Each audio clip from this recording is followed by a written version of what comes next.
Bank اپنے تار اور کیبل خفیہ کوڈ میں بھیجتے ہیں۔ فائدہ اس کا یہ ہے کہ جن کو بینک کے ساتھ فراڈ کرنا ہو ان کو پہلے اس کا کوڈ چرانے پر مجبور کیا جاتا ہے۔ یہ کوڈ اتنی ہی ضخیم ہوتی ہے جتنی عام ڈکشنری۔ ڈسوزا 25 سال سے سادہ انگریزی کو پیٹرسن کوڈ میں منتقل کرنے کے بعد اور پھر اس آملیٹ سے دوبارہ انڈا بنانے پر مامور تھا۔ ساری کوڈ حفظ ہو گئی تھی، بغیر دیکھے ترجمہ کر لیتا تھا۔ تنہا 5 آدمیوں کے برابر کام کرتا تھا۔ ڈسوزا کی صحت قابل رشک حد تک اچھی تھی۔ کسی نے اس سے پوچھا، تمہاری تندرستی کا کیا راز ہے؟ تو اس نے جواب دیا، میں کبھی چت نہیں سوتا، میں نے 25 سال سے کوئی چھٹی نہیں لی۔ ایک روز وہ اچانک غیر حاضر ہو گیا۔ دوسرے روز اس کے گھر ایک افسر بھیجا تو خبر لایا، ڈسوزا پولیس تھانہ پریڈی اسٹیٹ کے حوالات میں بند جہازی سائز کی گالیاں بک رہا ہے۔ اس کے باپ کی سمرسیٹ اسٹریٹ میں ٹیلرنگ کی بڑی پرانی دکان تھی۔ کسی بات پر باپ سے جھگڑا ہو گیا اور اس نے جہازی سائز کی کینچی اس کے کولہے میں گھونپ دی۔ 9 ٹانکے آئے۔ اس واقعے سے بینک میں دہشت پھیل گئی۔ لوگ اس کے دائیں بائیں 2 کرسیاں چھوڑ کر بیٹھنے لگے۔ ڈسپیچ ڈپارٹمنٹ نے اپنی قینچی کیش باکس میں مقفل کر دی۔ دوسری قسم کی قینچیاں بھی تالو سے لگ گئیں۔ بڑے بڑے افسر کمر پر پیچھے ہاتھ باندھ کر چلنے لگے۔ ڈسوزا کو پینسل کی نوک بھی تیز کرتے دیکھتے تو لرز جاتے۔ ایک دن 4-5 کلرک ہماری قیادت میں چیف اکاؤنٹنٹ کے سامنے وفد کی صورت میں پیش ہوئے اور فریاد کی کہ 2 دن سے ڈسوزا کے سامنے ایک 7 انچ پیوست ہونے والا پیپر نائف پڑا ہے جس سے وہ کھیلتا رہتا ہے۔ ہمیں ٹانکے لگوانے سے ڈر لگتا ہے۔ چیف اکاؤنٹنٹ نے ڈسوزا کو بلا کر نرمی سے سمجھایا کہ تم چاقو واپس کر دو، ان بیچاروں کو ڈر لگتا ہے۔ کہنے لگا، یہ سالہ لوگ کاہے کو بوم مارتا ہے، بے فضول ڈرتا ہے، یہ میرا فادر تھوڑا ہی ہے۔ یہ دیکھ کر قدرے مایوسی ہوئی کہ بینک میں سب سوٹ یا قمیص پہنتے ہیں سوائے عباد الرحمن غالب کے۔ وہ ہمیشہ ٹسر کی شیروانی پہنتے اور اس کے اوپر کی جیب میں فاؤنٹین پین کی طرح مسواک لگاتے جس کا فعال سرا باہر نکلا ہوتا۔ نچلی جیب میں بیاز اور سانچی پان کی ڈبیا میں پانوں کے اوپر چنبیلی کے 3 پھول۔ انہوں نے ہمیں کروڑ پتیوں کے کرنٹ اکاؤنٹ کی جھلکیاں دکھائیں۔ ہم یہ دیکھ کر حیران رہ گئے کہ کوے کی طرح کالا کریڈٹ بیلنس کس طرح دھیرے دھیرے سرمئی ہوتا ہے اور پھر لال ہو جاتا ہے۔ مننے سیونگ ڈپازٹ سے بڑے بڑے اوور ڈرافٹ بنتے ہیں اور ان سے بڑے بڑے کارخانے جو انہی سیونگ ڈپازٹ رکھنے والوں کو نوکر رکھ لیتے ہیں۔ عباد الرحمن غالب اخبار بڑی توجہ سے پڑھتے تھے۔ جہاں کوئی بری خبر نظر آ جائے ٹانک لیتے۔ اکثر فرماتے، دیکھا آخر میرا خدشہ درست ہوا۔ دن بھر بیٹھے اخبار کی جوئیں بینتے رہتے۔ شام تک خدشہ بہم شود خطرہ۔ کبھی کسی اچھی خبر پر نظر پڑ جائے تو دوسرے دن تک طبیعت مغنس رہتی۔ ایک دن بہت ہی خبرناک صورت بنائے بیٹھے تھے۔ پوچھا، کیا بات ہے؟ آہ سرد کے بعد فرمایا، میری ریٹائرمنٹ میں کل 22 سال باقی رہ گئے ہیں، کچھا ساتھ ہے۔ اس زمانے میں بینک کا بیشتر عملہ گجراتی بولتا تھا۔ اہم عہدوں پر گجراتی بولنے والے حضرات فائز تھے جن کا اردو بولنے والوں کے بارے میں یہ خیال تھا کہ انہوں نے شعر و شاعری کے لیے نہایت موزوں طبیعت پائی ہے، لیکن کیش اور ان کے ذہن رساں کے درمیان ایک محتاط فاصلہ ضروری ہے۔ ہر بینک کا ایک اپنا محکمہ تفتیش و سراغ رسانی ہوتا ہے جس کا کام کم و بیش وہی ہوتا ہے جو اگلے وقتوں میں شادی بیاہ کے موقعوں پر نائنوں اور مغلانیوں کا ہوتا تھا، یعنی چال چلن کی پوری طرح چھان بین کر کے غلط فیصلہ کرنا۔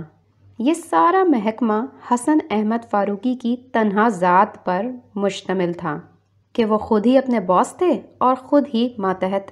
ہم نے ان کی شاگردگی اختیار کی تو کہنے لگے، برخودار، جس تندہی اور بے جگری سے تم کام کر رہے ہو اس پر تو ناکام اقدام خودکشی کا گمان ہوتا ہے۔ خودکشی کی اور بھی ترکیبیں ہیں جس میں اتنی محنت نہیں پڑتی. ہمیں وہ بے فکرے، باتونی، آسانی سے گھل مل جانے والے پھٹک کر آدمی لگے. سنیچر کی سپہر کو شطرنج کھیلنے بیٹھتے تو اتوار کی رات کو 2 بجے اٹھتے. پان کی لت ایسی کہ رات کو بھی کلے میں دبا کر سوتے. دلی کے روڑے تھے. انہیں ہمارے ذہن کی اصلاح سے زیادہ زبان کی فکر کھائی جاتی تھی. ہر ایک کے لہجے، چال اور مینرزم کی بڑی اچھی نقل اتارتے تھے. کوئی لکھنؤ جاتا تو اس سے اصغر علی، محمد علی کے عطر شماتہ العنبر کی فرمائش ضرور کرتے. بیگم کو بہت پسند تھا. ہمارے سامنے کی بات ہے کہ ایک آمد الورد واقعہ موت نے فاروقی صاحب کی ساری زندگی یک لخت منقلب کر دی. ان کے ایک ساتھی اور ہم عمر کو ان کے ساتھ شطرنج کھیلتے ہوئے اچانک سینے میں درد محسوس ہوا. دیکھتے ہی دیکھتے ان کے ہاتھوں میں دم توڑ دیا. اسے دفنا کر لوٹے تو شطرنج کا دوسرا کھلاڑی بھی مر چکا تھا. کئی دن گمسم رہے. پھر ایک دن سنا کہ سہون شریف کے ایک بزرگ سے بیعت ہو گئی. اس کے بعد بلیڈ کو رخسار سے نہ لگنے دیا. بڑی بھرواں داڑھی نکلی. ہمیں بھی نیک رہنے اور باز آنے کی تلقین کرتے رہتے. ہمیں اس بات کا بڑا قلق تھا کہ خدا نے ہمیں بدی کی استطاعت دی ہوتی تو آج ہم بھی اس سے توبہ کر کے ثواب لوٹتے. ابھی تک یاد ہے، جاڑوں کے دن تھے. رات کے 12 بجے چاہتے تھے.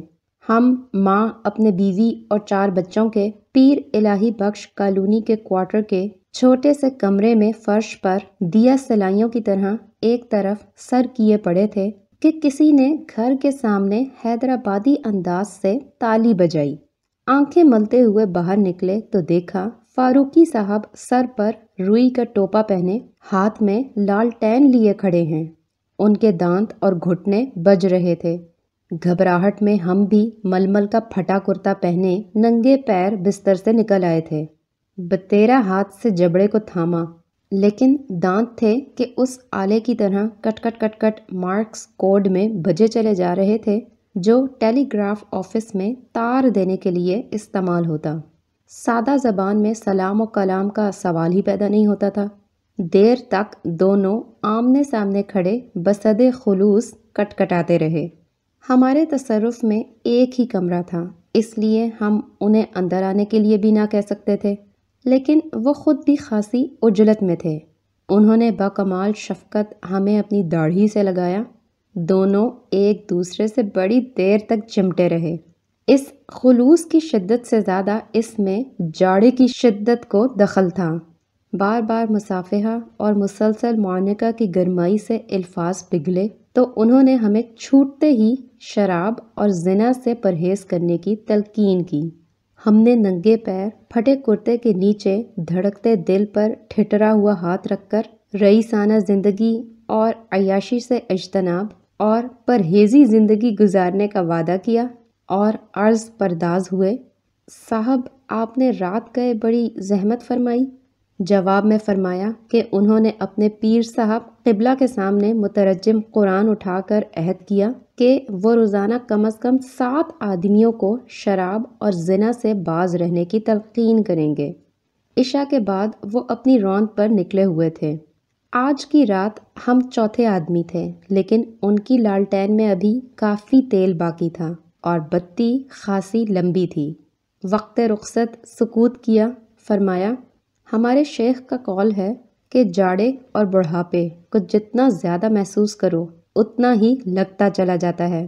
پیر صاحب کا سن شریف 105 سال تھا. 40 حج کر آئے تھے. بال کالے ہوتے جا رہے تھے. سادہ دل، کثیر العیال آدمی تھے. یہ فیصلہ کرنا مشکل تھا کہ ان کے ہاں تنگ دستی پہلے آئی یا اولاد.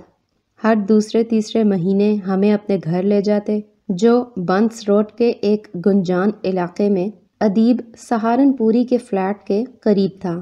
راستے میں ادیب کو ساتھ لیتے. چائے، شاعری اور سکینڈل کا دور چلتا. اس کے بعد تینوں کباب کھانے نکل جاتے. ادیب کی عمر اس وقت 40 کے لگ بھگ ہوگی. 12-13 سال کے عرصے میں صرف ایک موقع ایسا آیا جس میں ادیب نے ساتھ چلنے سے صاف انکار کر دیا. اتوار کی صبح کو ہم پہنچے تو کہنے لگے، جناب آج بندہ شعر سنائے گا نہ کباب کھائے گا، مجھے اشد ضروری کام ہے۔ ادیب نے جو اپنی دلداری و دل نوازی کے لیے مشہور تھے، ایسا کورا جواب ہمیں ہی کیا کسی کو نہ دیا ہوگا۔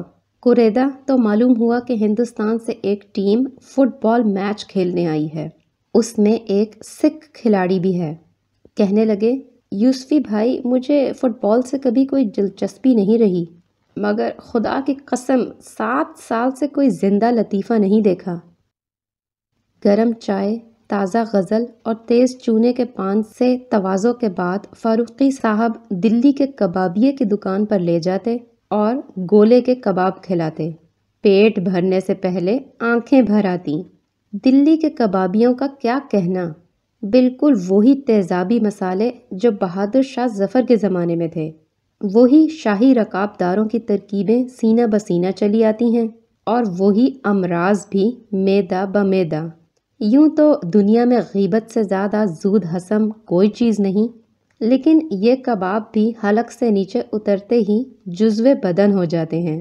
انہی سے معلوم ہوا کہ گولے کے کباب میں ایک حصہ قیمہ، ایک حصہ مرچیں اور ایک حصہ دھاگے پڑتے ہیں، سیخ سے اتار کر کڑکڑاتے گھی کا بھگار دیتے ہیں۔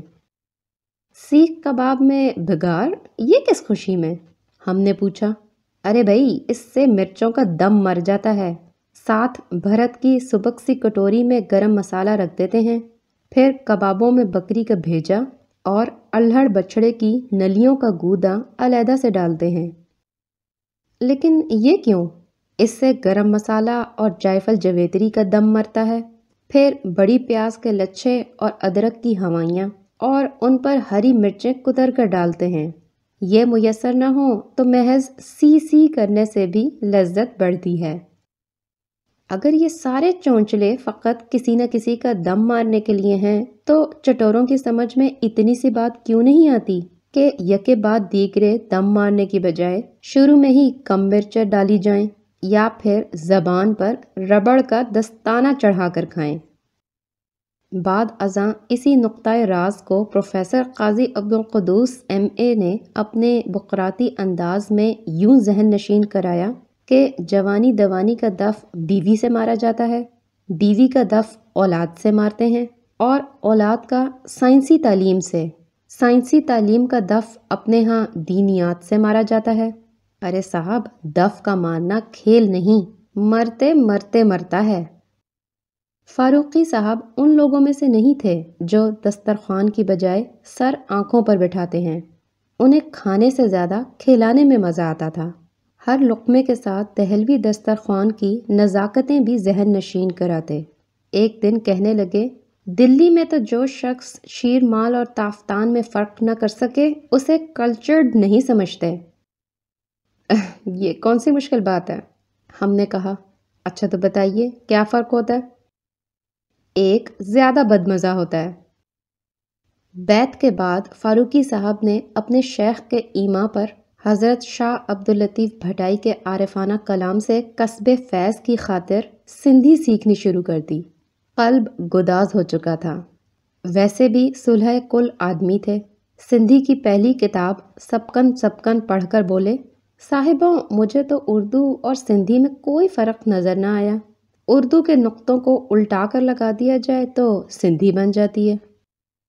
گھر پہ سیاہ کرتا اور ٹخنوں سے اونچی شلوار پہنتے تھے، شانے پر شیخ کی بخشی ہوئی ایک چھوٹی سی سندھی اجرک جسے لمبا رومال یا انگوچھا بھی کہہ سکتے ہیں۔ اس سے زیادہ کثیر المقصد شے ہم نے نہیں دیکھی۔ ہائیڈروجن بم اور قمری راکٹ بنانے والے ایسی کوئی چیز ایجاد کر کے دکھائیں تو ہم جانیں۔ فاروقی صاحب اس سے منہ پونچھتے، دسترخوان کا کام لیتے، کہیں پیدل منزل مارتے تو اسی سے سفر گرد جھاڑتے، حلقہ 11 میں بریشم کی طرح نرم ہو، اور عین غیبت میں اگر وقت نماز آ جائے تو اسی کو فرش پر قبلہ رو بچھا کر سر بسجود ہو جاتے، رب کا شکر ادا کرتے جس نے انسان کو قوت گویائی عطا کی۔ دن میں بچے اور رات کو مچھر ستاتے تو اسے منہ پر تان کر سو جاتے، جاڑے اور زکام میں یہ مفلر کا کام دیتی۔ اور رات کو حلوائی کی دکان سے بیمار بچے کے لیے اونٹتا دودھ لاتے تو اسی کا اینڈواں بنا کر ہتھیلی پر رکھ لیتے۔ بیوی کو اچانک ننگے سر دروازہ کھولنا پڑے تو اس کی بکل مار کر اوڑھنی بنا لیتی۔ خود نروس یا کھسیانے ہوتے تو کونے کو بل پہ بل دیتے یا یوں ہی اینک کا شیشہ صاف کرنے لگتے۔ سودا سلف لینے کے لیے بازار جائیں تو بیوی اسی میں گرہیں لگا دیتی تھیں۔ رات کو بچے اس کا کوڑا بنا کر اگلے پچھلے حساب چکاتے۔ اجلت میں ہوں یا کسی خاص مہم پر جا رہے ہوں تو کندھے سے اتار کر ہاتھ میں لے کر چلتے۔ کوئی گھر ملنے آئے تو بٹھانے سے پہلے اسی سے مونڈھے کو صاف کرتے۔ خانقاہ میں ایک دن وضو کرتے ہوئے مسجد کے حوض میں گر پڑے اور کوہنی زخمی ہو گئی۔ دوسرے دن اسی کی سلنگ میں ہاتھ کو 7 کے ہندسے کی طرح رکھ کر بینک آئے۔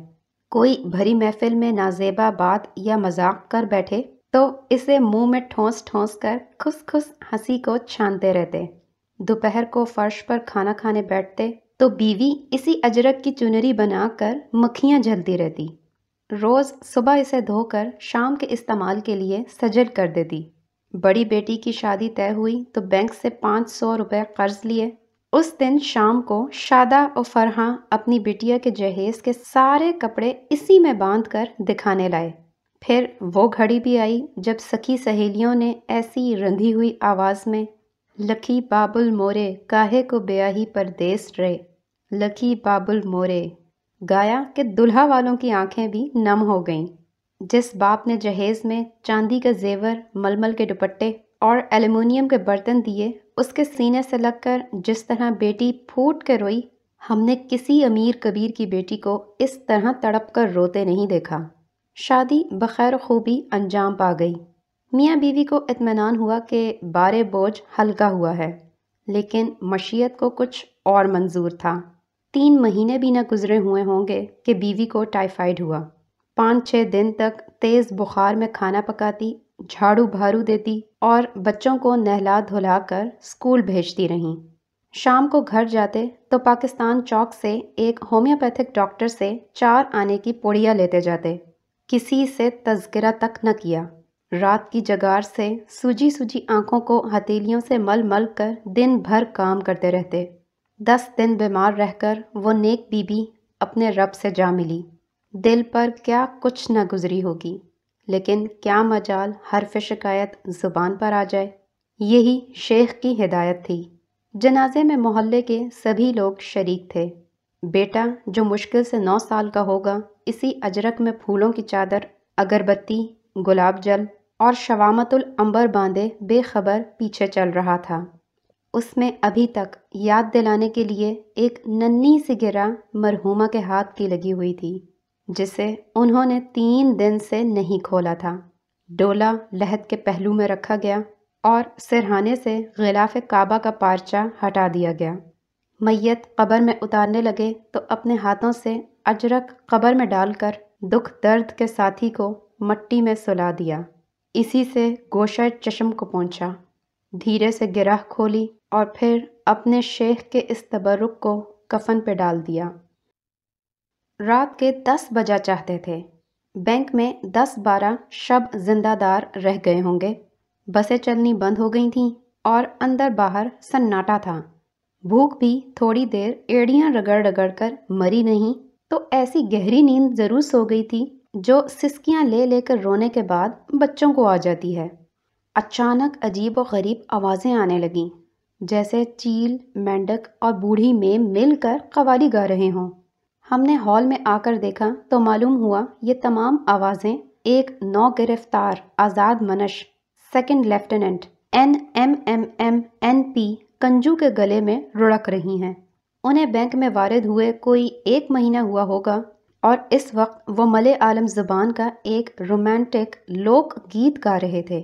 حق نواز چیمہ اکاؤنٹنٹ اسٹرانگ روم کی بالشت بھر لمبی چابیاں چھنکا کر سنگت کر رہے تھے۔ ہر ملے عالم بول کے بعد NMMM NP کنجو کچھ دیر منہ سے مردنگ بجاتے، اور جب وہ گانا موقوف کر کے اور ٹھاٹ بدل کر منہ سے طبلے کی سی آوازیں نکالتے تو چاچا فضل دین چوکیدار آٹا گوندنے کے تسلے پر تھاپ لگا کر اعلان جنگ کرتا اور پنجابی ٹپے کا ٹکڑا باری برسی کھٹن گیا تے کھٹکلے آوا جھاواں لگا کے اہل درد کو لوٹ لیتا۔ پاکستان تازہ تازہ نقشے پر ابھرا تھا اور خط تقسیم کی روشنائی ابھی اچھی طرح خشک نہیں ہوئی تھی۔ بینک میں لکھتے سب انگریزی میں تھے، گفتگو اردو میں، لیکن گالی ہر شخص اپنی مادری زبان میں ہی دیتا تھا۔ زبان غیر سے کیا شرح آرزو کرتے۔ انگریزی کی گالی بالکل پھیکی، بے باس اور کھٹل ہوتی۔ یہ گالی آدمی اپنے آپ کو بھی دے سکتا تھا۔ ایک رات واحد بخش کھوسو نے شاہ عبداللطیف بھٹائی کا عارفانہ کلام بھیرویں میں سنا کر دلوں کو ایسا گرمایا کہ اسی وقت یہ طے پایا کہ بول کسی بھی زبان کے ہوں، جملہ آلات موسیقی لحمی و غیر لحمی مستقل بھیرویں ہی پر بجا کریں گے۔ یوں بھی بھیرویں اور خوشامد سدا سہاگن راگنیاں ہیں، ہر وقت ہر محفل اور ہر موسم میں مزہ دیتی ہیں، سننے والے کا جی نہیں بھرتا۔ ایک دن دبے لفظوں میں ہم سے شکایت بھی کی کہ آپ لوگوں کے اس طرح کام کرنے سے ہمارے شور شرابے میں خلل پڑتا ہے۔ ہم کٹے کٹے سے رہنے لگے تو بولے، آپ کیوں دل چھوٹا کرتے ہیں؟ انہوں نے ہمیں منہ سے سیٹی بجانے اور اس پر میرا بائی کے دوہے پیش کرنے کا پروانہ رامش گری دے دیا، بشرطے کہ وہ پنجابی ٹپے کی دھن پر ہوں تاکہ تسلے والے بھائی کو تکلیف نہ ہو اور وہ حسب معمول اپنے جھاوے سے دلوں کا میل دور کرتا رہے۔ چاچا فضل دین کبھی خود ہی بے سرا ہو جاتا تو تسلا پھینک کر کہتا کہ ٹپے کا سماں تو اس وقت بنتا ہے جب دور سے ہر بول کے ساتھ ڈاچیوں اور گائے بکریوں کے گلوں میں پڑی ہوئی گھنٹیوں کی آواز آتی رہے۔ فضل دین چاچا کو وہ لوگ بھی چاچا کہتے تھے جو خود تایا کہلانے کے مستحق تھے۔ ہمیں یاد ہے کہ پہلی ملاقات ہوئی اور ہم نے نام پوچھا تو اس نے سارا آمختہ سنا دیا تھا۔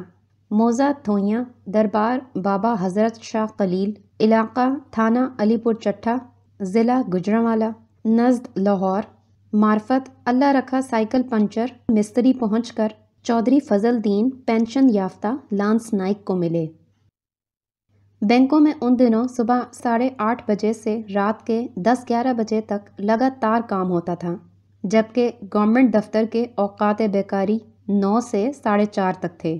اول تو رات گئے تک کام کرنے کی کوئی شکایت نہ کرتا، اور اگر کوئی سرپھرا آواز اٹھاتا تو اس کا تبادلہ بارش میں چٹاگونگ، گرمی میں سکھر اور سردی ہو تو کوئٹہ کر دیا جاتا، جو اس زمانے میں شورا پشت بینکروں کے لیے کالے پانی کی حیثیت رکھتے تھے، لیکن جو گردن زنی ہوتے ان کو لائن حاضر کر دیا جاتا۔ یہاں ان کے ترائے پر پیچ و خم کے سارے پیچ و خم ایک ایک کر کے نکالے جاتے۔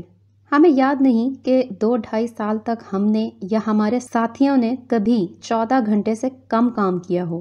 دن اور رات کا فرق مٹ چکا تھا، اور اگر تھا تو حضرت امیر بینائی کے الفاظ میں صرف تذکیر و تانیث کی الٹ پھیر تھا۔ دن میرا روتا ہے میری رات کو، رات روتی ہے میرے دن کے لیے۔ دوپہر کو کم ہی لوگ کھانا کھاتے تھے۔ گھر گھر سے سائیکل پر کھانے کے ڈبے بٹور کر لانے والوں نے اپنی سروس اور باری باری ہر ایک ڈبے سے بوٹیاں غائب کرنے کا دھندا شروع نہیں کیا تھا۔ عملے کے بیشتر افراد من جملہ راقم، عاصم ایرانی ہوٹلوں کی طرف چہل قدمی کر کے بے کھائے پیے واپس آ جاتے۔ جہاں تک ہماری عادات کا تعلق ہے، ہوا خوری کا یہ سلسلہ 1954 تک جاری رہا۔ کوئی کسی سے نہیں پوچھتا تھا، آج بھی تم نے کھانا کھایا یا نہیں؟ 8-9 بجے تک پیٹ کا الاؤ بھڑک اٹھتا، اسی کو بہلانے دبانے کے لیے دراصل یہ گمد ہوتی تھی۔ سبھی بھوک کو نکوٹین یا پان سے بہلاتے رہتے۔ البتہ چچا فضل دین چوکیدار اسٹریٹ کے فٹ پاتھ پر 2 اینٹیں رکھ کر رات 8 بجے مکئی کی ایک روٹی ڈال دیتا، لیکن جب تک دفتر میں ایک آدمی بھی بیٹھا ہو، چچا فضل دین لقمہ توڑنا حرام سمجھتا تھا۔ 11 بجے سے پہلے اسے شاز ہی روٹی میسر ہوتی۔ کچھ دن بعد ایسا بجوک پڑا کہ سگریٹ پینے کی بھی استطاعت نہ رہی۔ استطاعت سے ہماری مراد 60-70 ہے کہ یہی ہمارا اوسط تھا۔ بری بات اور بری عادت کا صحیح لطف اور لذت دراصل کثرت اور زیادتی میں ہی آتا ہے۔ صاحبوں، اعتدال پر اتنا ہی اصرار ہے تو نیکی کرو، کون روکتا ہے؟ از بس کے اعتدال کو طبیعت نے کبھی قبول نہ کیا۔ ہم نے سگریٹ کم کرنے کی بجائے بالکل چھوڑ دیے اور جوشاندے سے کشید کی ہوئی ملبری چائے کے قدھے چڑھا کر بھوک اور نیند کو بھگاتے رہے۔ چائے دراصل ایجاد بھی اسی کار خیر کے لیے ہوئی تھی۔ میر محفل کا پورا نام سیکنڈ لیفٹیننٹ نواب محمد عمر مجاہد نہاز پاشا کنجو تھا۔ بینک میں تازہ وارد تھے، خود کو کرناٹک کا نواب بتاتے، مگر ایسا معلوم ہوتا تھا کہ اپنے قلم رو کے نام سے پہلے انہوں نے کر کا اضافہ کر لیا ہے۔ حیدرآبادی اردو میٹھے مدراسی لہجے میں بڑے فراٹے سے بولتے تھے، قاف کا تلفظ خے کرتے تھے، کمسن حسینہ کو قمری اور قمری کو خمری کہتے تھے۔ اکثر خان سیف الملوک خان کا مذاق اڑاتے کہ وہ خوبانی کو قربانی کہتا ہے اور حق نواز چیمہ قربانی کو قربانی کہتے ہیں، البتہ یہ خود قربانی کو قربانی کہتے تھے۔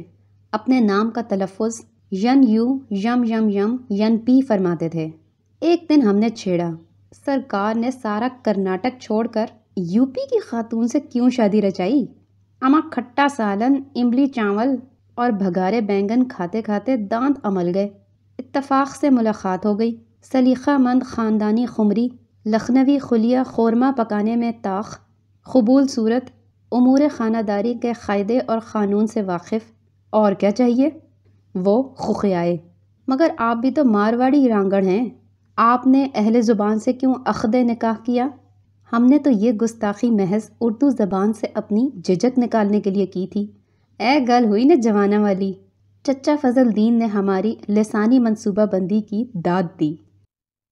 بینک میں کنجو شہزادہ گلفام کہلاتے تھے، اکہرا بدن، سندلی رنگ اور باتوں میں بھی اسی کی خوشبو، تیکھے نقش، تتیے جیسی کمر، ناک اتنی لمبی اور نوکیلی کہ اسے منگنی کی انگوٹھی پہنائی جا سکتی تھی، کان پہ منت کی بالی کا رنجھا ہوا سوراخ۔ مرادی ہوں گے، اچھے لباس کے شوقین تھے۔ مشہور تھا کہ سوتے میں بھی کروٹ لینے سے پہلے اپنی مانگ اور پجامے کی کریز درست کر لیتے ہیں۔ ان کی خوش پوشی، جامہ زیبی اور بربادی میں نسوانی توجہات کو بڑا دخل تھا۔